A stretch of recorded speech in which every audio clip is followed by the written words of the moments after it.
Hi, today we're going to be modifying this power supply so that it can dispense voltages lower than what it's rated for. Let's get started. So for this project, you're obviously going to need a power supply, a cable to connect it with, and a screwdriver to unscrew it with. You're going to probably need a multimeter, and that's about it. Now do note, opening this case, which is what we're going to have to do, will void the warranty. Mine is already expired, so I don't really care. But in case you do care, I recommend checking to make sure you actually want to open it first. So what we're going to want to do first is take out two screws here. I've already taken them out. We're going to take the top two screws out of here. And on this side, the other two screws. I have put them in a pile here.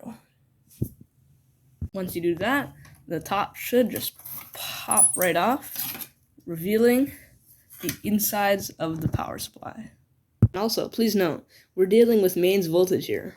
Always unplug the device before working on it. Before continuing, make sure that the capacitors are discharged and you won't get an electric shock. To do so, just short the output terminals. If the little green light on over here is not lit, you shouldn't have any worry. Here you can see the model of my power supply. You can see it's 12 volts at 30 amps. Currently, this thing can produce anywhere between 9 and 17 volts DC on its output, but 9 volts is a little bit high, so I want to lower it. And to do so, shut up. Oh, my multimeter's complaining that I haven't touched it yet. Okay, there we go. Here is the LED for showing when the power supply is on, and here's the potentiometer to spin to adjust the voltage. And right here, you can find resistor 40, and right now that equals to about 1.2 kilo ohms, at least on my power supply. You should check what yours equals with a multimeter. To do that, I'll show you. Set your multimeter to resistance, and probe the resistor like so. Mine says 1.246 kilo ohms. So after some very fast reverse engineering, because I had to go somewhere, I figured out that the wiper pin and one of the other pins on this potentiometer is connected to ground. The other one goes through this resistor number 40 and to a control circuit on the power supply to determine what voltage should be sent.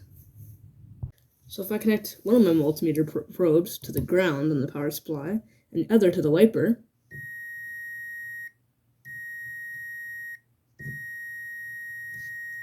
you can clearly hear that it beeps. And if I connect my multimeter probe to ground again, and to this pin, you can see, or hear, that it also beeps. So, in theory, both the wiper and this pin over here are connected because they're both connected to ground. With this in mind, I drew a simple circuit diagram showing how the power supply might work. Just note that it is a very crude diagram because I had to go out for dinner a couple minutes afterwards. So yeah, pardon that. Alright, so now that we know how this power supply works, don't actually quote me on that because I don't know if that's true or not, but from my reverse engineering in about 10 minutes, that's what I got. In theory, if we increase the value of R40, it should lower the voltage on the output. So from 9 volts, if we increase the R40 to something higher, we should be able to get a lower voltage on the output of our power supply. Let's try that. Alright, so let's just say we want resistor 40 to now be double what it is now. So now let's just do some simple math. And now, as we know, R40 is 1.2, let's round. And if we double that, so multiply by 2, we'll get 2.4 as the output. So now, I get to replace resistor 40's 1.2 kilo ohm with 2.4 kilo ohms, which is double. And if my theory is correct, double the resistance should make half the power. Alright, and now for one more quick calculation, our output voltage originally was 9 volts, and because we're using twice the resistor value, we can divide it by 2, and on our output, our minimum voltage should now, instead of 9, be 4.5 volts. Let's test if that theory is true. Now, we can remove even more screws, which are holding the circuit board together, and one small hidden screw behind this label. With some careful fiddling, you should be able to get the circuit board out completely, and that reveals the underside that we can solder to. Also, I've heard rumors about these power supplies that they give 24 volts to these 12-volt fan heaters, which will reduce the lifetime significantly. And if it's true on your power supply, you could test with a multimeter. Then you could replace this fan with a 24-volt version, and you shouldn't have to worry about it overheating anymore.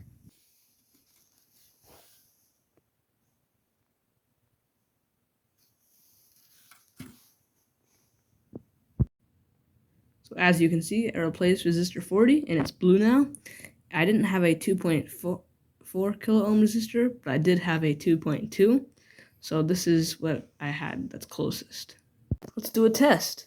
Now we can connect the power cable back and try plugging it in. Alright, so as you can see, I connected it up, live, neutral, and ground, and now we can try plugging it in to see how it works.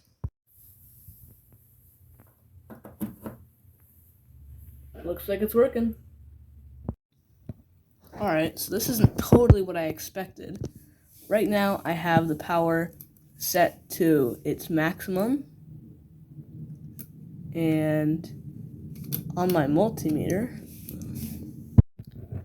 it says 10.92. That's the maximum voltage.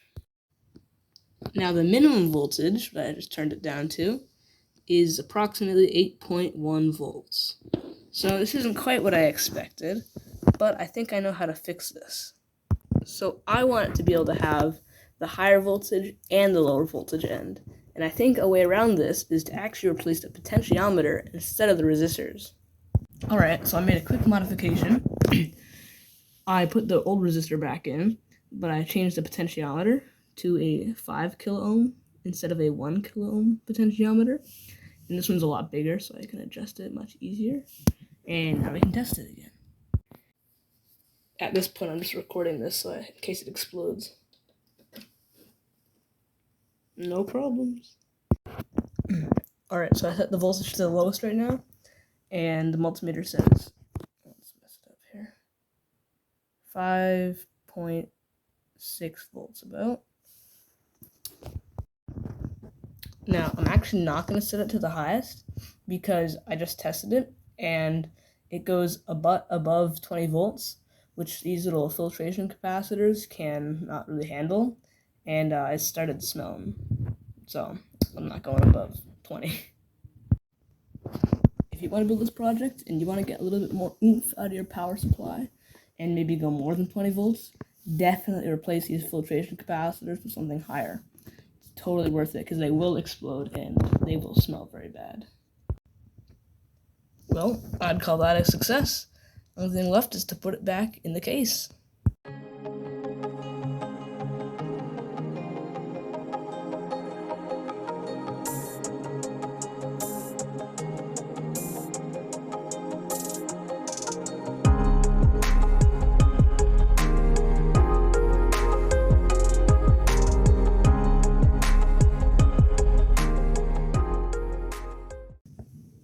And there you have it, one fully assembled power supply that's been modified.